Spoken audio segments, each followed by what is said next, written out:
Show a human something tiny and cute, and something strange happens. Their voice changes. Their face softens. Their hands move toward it without permission. And for a few seconds, a fully grown adult with taxes, responsibilities, and back pain becomes emotionally defeated by something the size of a potato. It could be a kitten, a baby turtle, a duckling, a tiny frog sitting on someone's finger, or even an object that isn't alive at all, like a tiny chair, a tiny spoon, or a tiny version of something that is usually big. And every time, the reaction is almost the same. Awe. Not because you decided to say it, because your brain did it before you could stop it. But why? Why does smallness do this to us? Why do big eyes make us gentler? Why do round faces feel safe? And why can something so tiny make your brain want to protect it, squeeze it, save it, take a picture of it, and send it to everyone you know? The answer is not just that cute things are nice. The answer is that cuteness may be one of the oldest control systems in the human brain. A tiny survival button hidden inside your emotions. And once you understand it, you start seeing it everywhere. In babies, in pets, in cartoons, in toys, in mascots, in internet culture, in advertising. Even in the way your brain reacts to a tiny mushroom with a smiley face. Cuteness is not random. Cuteness is design. Sometimes nature designed it. Sometimes humans designed it. But either way, your brain keeps falling for it. To understand why, we have to start with the most vulnerable creature humans have ever cared for: a baby. Human babies are strange compared to many animals. A baby deer can stand shortly after birth. A baby horse can walk, but a human baby arrives completely helpless. It cannot run. It cannot feed itself. It cannot protect itself. It cannot even hold up its own head properly at first. A human baby survives because someone else cares enough to keep it alive. Again, and again, and again. For years. So nature had a problem. How do you make exhausted adults keep caring for a tiny screaming creature that wakes them up, takes their food, needs constant attention, and offers almost nothing practical in return? Nature's answer was simple. Make the baby irresistible. Big eyes, round face, small nose, soft cheeks, large head, tiny hands, clumsy movements. These features tell the adult brain one thing: protect this. Scientists often call this kind of pattern the baby schema. It is basically a collection of features that make something look young, helpless, and worth caring for. And the wild part is, it does not only work on human babies. It leaks. That same system can activate when we see puppies, kittens, baby ducks, baby pandas, cartoon characters, plush toys, tiny robots, and even objects that accidentally look like they need help. Your brain is not carefully asking, is this actually my child? It is often asking something much faster. Does this look small, soft, harmless, and vulnerable? If yes, the care system begins to wake up. That is why baby animals are so powerful. They borrow the baby signal. A puppy does not need to speak your language. A kitten does not need to explain its life story. It just needs a round face, big eyes, clumsy paws, and a body small enough to fit in your hands. Your brain fills in the rest. But then something even stranger happens. Humans do not only love babies and baby animals. We also love tiny versions of things. Tiny houses, tiny food, tiny books, tiny cars, tiny kitchens, tiny backpacks, tiny anything. There is no survival reason to protect a tiny chair. A tiny spoon is not helpless. A tiny house does not need your love. And yet, somehow, miniatures feel adorable. Why? Because tiny things make power feel safe. A real house can be stressful. It has bills, repairs, rent, cleaning responsibility. But a tiny house in your hand is harmless. You can understand it instantly. You can control it. It becomes the world, but smaller.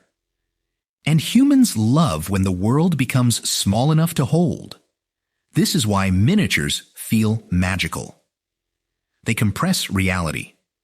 They turn something complicated into something manageable. A kitchen becomes a toy. A city becomes a model. A forest becomes a terrarium. A dinosaur becomes a keychain. The brain loves this because it gives you the feeling of care without danger. You can look at a tiny world and feel powerful, gentle, and safe at the same time. That is one of the secrets of cuteness. Cuteness makes vulnerability feel safe, not scary, not threatening. Safe. A full-grown tiger is terrifying. A tiger cub is adorable. A giant crocodile is terrifying. A baby crocodile is weirdly cute. A huge octopus might scare people. A tiny cartoon octopus with big eyes becomes a plush toy. Same animal family. Different size. Different face. Different emotion. Your brain sees one and says, danger. It sees the other and says, baby. And sometimes, the baby button wins so fast that logic arrives too late. That is why people use baby voices with pets. They know the dog is not a baby. They know the cat does not understand a full sentence. But the voice changes anyway. Cuteness does not ask for permission. It takes over the body. Your voice gets softer. Your head tilts. Your eyes widen. Your shoulders relax. You move more carefully. You become less like a judge and more like a caretaker. And this is where cuteness becomes more than an emotion. It changes behavior. In one study, people who looked at cute baby animal images performed certain careful tasks better afterward. It was as if cuteness made the brain slow down and pay closer attention. That makes sense. If something is small and fragile, you cannot be rough with it. You have to become precise, gentle, focused, careful. Cuteness trains your body to reduce force. It tells the giant human, be careful. This is delicate. But then we reach one of the weirdest parts of being human. Sometimes, when something is extremely cute, people do not just want to protect it. They want to squeeze it, bite it, crush it, eat it. Not literally, usually. This is called cute aggression. It is that strange feeling when something is so cute that your brain produces a tiny, aggressive-sounding reaction. I could just squeeze you. I want to bite your little face. You are so cute, I can't handle it.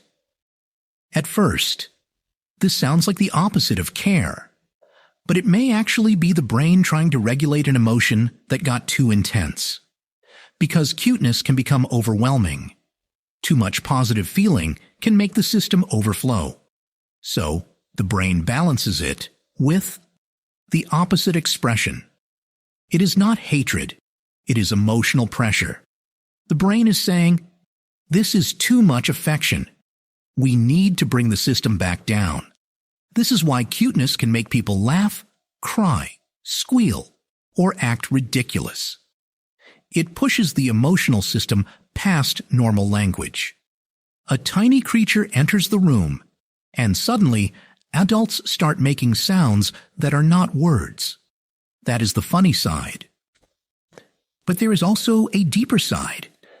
Cuteness works because it disarms us. A cute thing does not compete with you. It does not judge you. It does not ask you to prove yourself. It does not make you feel behind in life. It simply appears small, open, and harmless. In a world where so many things feel large and demanding, cuteness gives the brain a tiny island of safety. This may be why the internet became obsessed with cute things. The modern world is stressful. News is heavy. Work is endless. People are lonely. Screens are full of arguments. And then in the middle of all that, a tiny raccoon washes a grape. For 10 seconds, the nervous system gets a break. No politics, no deadlines, no performance. Just a small creature doing a small thing. Cute content is not always shallow. Sometimes it is emotional first aid. A soft interruption in a hard world. That is also why companies use cuteness so much. A cute mascot can make a brand feel friendly. A round robot feels safer than a sharp robot. A product with big eyes feels less like a machine and more like a companion. Designers know this. Cartoons know this. Toy companies know this. Apps know this. Even cars sometimes look friendlier when they have round eyes and soft shapes. Cuteness lowers your defenses. It says, you can come closer. But there is a problem. Because anything that affects human emotion can also be used to manipulate attention. The internet learned that cute things are powerful, so it gives us endless cuteness. Infinite puppies, infinite kittens, infinite tiny animals, infinite baby voices, infinite cartoon faces. And your brain keeps stopping, because every tiny face feels like it deserves one more second. Then one more. Then one more. The care system was designed for real vulnerable beings, not endless algorithmic cuteness. Your brain evolved to stop for the baby, the puppy, the injured bird, the tiny helpless thing in front of you. It did not evolve for a machine that can generate a new adorable face every half second forever. That is the strange modern twist. The same instinct that once helped us care for fragile life now keeps us scrolling through baby animal videos at 1 a.m. But maybe that does not make cuteness fake. Maybe it shows how powerful the original instinct was. Because even when we know it is just a cartoon, just a toy, just a tiny object, something in us still responds. We still soften. We still smile. We still care. And maybe that tells us something important about humans. We often think of ourselves as driven by strength, power, competition, success, survival. But one of the strongest forces in the human brain is gentleness towards small, vulnerable things. That is not weakness. That is one of the reasons we survived. Humans did not become human only because we were smart, or fast, or violent, or good at tools. We also became human because we could look at something helpless and decide it mattered. A baby, a friend, an injured animal, a tiny life, a small thing that could not protect itself. Cuteness is the visible shape of vulnerability. And love is what happens when the brain decides vulnerability is worth protecting. So the next time your brain melts because of a tiny kitten, a baby turtle, or a miniature chair, remember this. You are not being irrational. Well, maybe a little. But underneath the silly voice and the emotional collapse is something ancient. A system built to notice the small, to protect the soft, to slow down the hand, to lower the voice, to turn power into care. That is why humans love tiny cute things. Because somewhere deep inside the brain, smallness still whispers, "Be gentle." And something in us listens.